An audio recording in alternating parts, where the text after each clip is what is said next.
रामायण में कई ऐसे गहरे रहस्य छुपे हुए हैं जिनके बारे में बहुत कम लोग जानते हैं। आज हम आपको बताएंगे रामायण के 10 सबसे रहस्यमय तथ्य जिनसे अधिकतर लोग अपरिचित हैं। आखिरी रहस्य सबसे चौंकाने वाला है, इसलिए वीडियो को अंत तक जरूर देखें। रामायण की कहानी को महर्षि वाल्मीकि ने लिखा था, लेकिन क्या आप जानते हैं कि यह ग्रंथ भगवान श्री राम के जन्म से पहले ही लिखा जा चुका था। एक बार महर्षि वाल्मीकि ने नारद से पूछा कि इस दुनिया में सबसे महान, धर्मपरायण और मर्यादा पुरुषोत्तम कौन है। तब नारद मुनि ने उन्हें श्री राम के बारे में बताया। इससे प्रेरित होकर वाल्मीकि ने भगवान ब्रह्मा के आशीर्वाद से रामायण की रचना की। वाल्मीकि रामायण के अनुसार भगवान राम का जन्म चैत्र मास की शुक्ल पक्ष की नवमी तिथि को हुआ था। लेकिन सबसे आश्चर्य की बात यह थी कि उस समय ग्रहों की स्थिति इतनी अनुकूल थी कि यह सबसे श्रेष्ठ जन्म युग माना जाता है। उनके जन्म के समय सूर्य, मंगल, शनि, गुरु और शुक्र अपने अपने उच्च स्थान में थे और चंद्रमा कर्क राशि में स्थित था और गुरु उसके साथ विराजमान थे। यह माना जाता है कि इस प्रकार की ग्रह दशा में जन्मा बालक निश्चित रूप से दिव्य और महान होता है। अक्सर यह सवाल पूछा जाता है कि जब श्री राम को वनवास मिला तब उनकी उम्र कितनी थी। वाल्मीकि रामायण के अनुसार जब श्री राम को 14 वर्ष के वनवास का आदेश मिला तब उनकी उम्र लगभग 27 वर्ष थी। राजा दशरथ श्री राम को वनवास नहीं भेजना चाहते थे, लेकिन उन्होंने अपनी पत्नी कैकेयी को वचन दिया था। जब श्री राम को रोकने का कोई उपाय नहीं बचा तो उन्होंने श्री राम से यह तक कह दिया था कि तुम चाहो तो मुझे बंदी बना लो और स्वयं राजा बन जाओ। लेकिन श्री राम ने अपने पिता की आज्ञा का पालन करते हुए खुशी खुशी वनवास को स्वीकार कर लिया।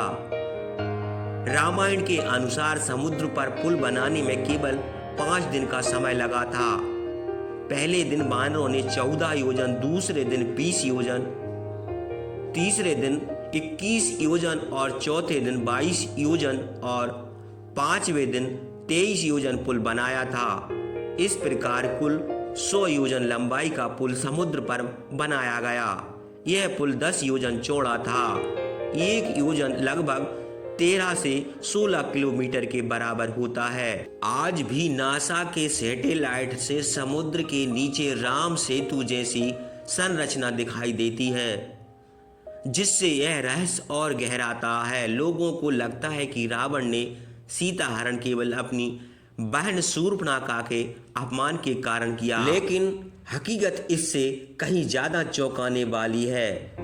रावण ने पहले ही शूर्पणखा के पति विद्युद्युम्न का वध कर दिया था। जब लक्ष्मण ने शूर्पणखा की नाक काटी तब उसने मन ही मन रावण को श्राप दिया कि मेरे ही कारण तेरा सर्वनाश होगा। यह श्राप सच हुआ क्योंकि रावण का सर्वनाश श्री राम के हाथों हुआ और इसकी शुरुआत शूर्पणखा की नाक कटने की घटना से ही हुई थी।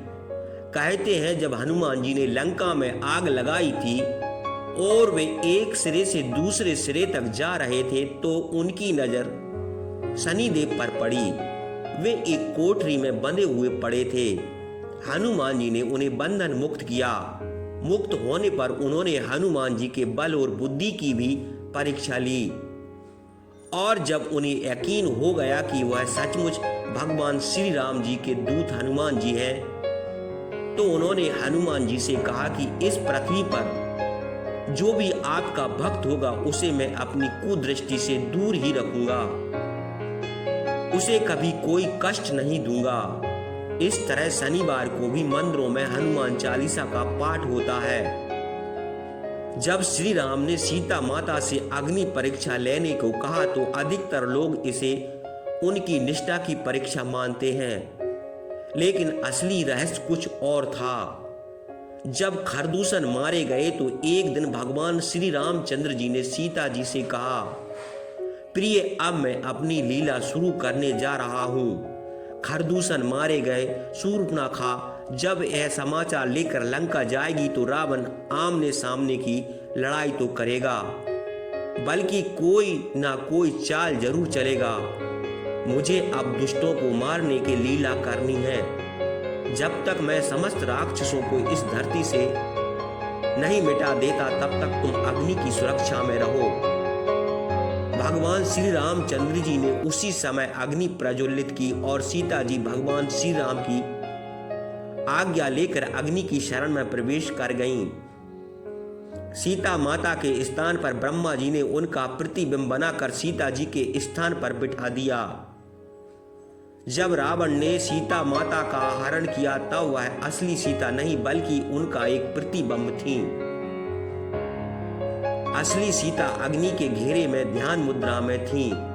रावण के वध के बाद जब सीता माता को लंका से वापस लाया गया तो कठिन अग्नि परीक्षा के दौरान असली सीता बाहर आईं और उनका प्रतिबिंब अग्नि में समा गया। यह बात वाल्मीकि रामायण और अन्य ग्रंथों में लिखी हुई है। हनुमान जी और उनकी वानर सेना को क्या हम सच में बंदर मान सकते हैं? नहीं, हनुमान जी और उनकी सेना कपि नामक एक विलुप्त मानव जाति के थे। हनुमान जी उसी जाति के ब्राह्मण थे। शोधकर्ताओं के अनुसार भारत वर्ष में आज से 9-10 लाख वर्ष पूर्व बंदरों के एक ऐसी विलक्षण जाति विद्यमान थी जो आज से लगभग 15,000 वर्ष पूर्व विलुप्त होने लगी और रामायण काल के बाद लगभग विलुप्त हो गई।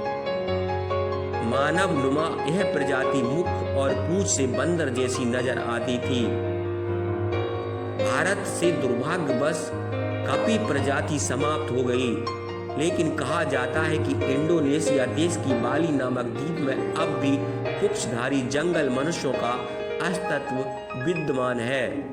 विश्व में रामायण का वाचन करने वाले पहले वाचक कोई और नहीं बल्कि स्वयं भगवान श्री राम के पुत्र लव और कुश थे, जिन्होंने राम कथा स्वयं अपने पिता श्री राम के आगे गाकर सुनाई थी। पहली राम कथा पूरी करने के बाद लव कुश ने कहा कि हे पिता, भाग्य हमारे जागे, राम कथा कह राम के आगे।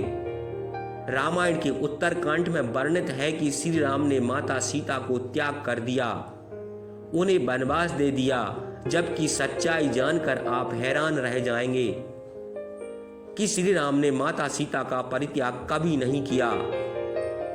जिस सीता के लिए राम एक पल भी रह नहीं सकते और जिसके लिए उन्होंने सबसे बड़ा युद्ध लड़ा, उसे वह किस व्यक्ति और समाज के कहने पर क्या छोड़ सकते हैं? दरअसल शोधकर्ता मानते हैं कि रामायण का उत्तरकांड कभी वाल्मीकि जी ने लिखा ही नहीं।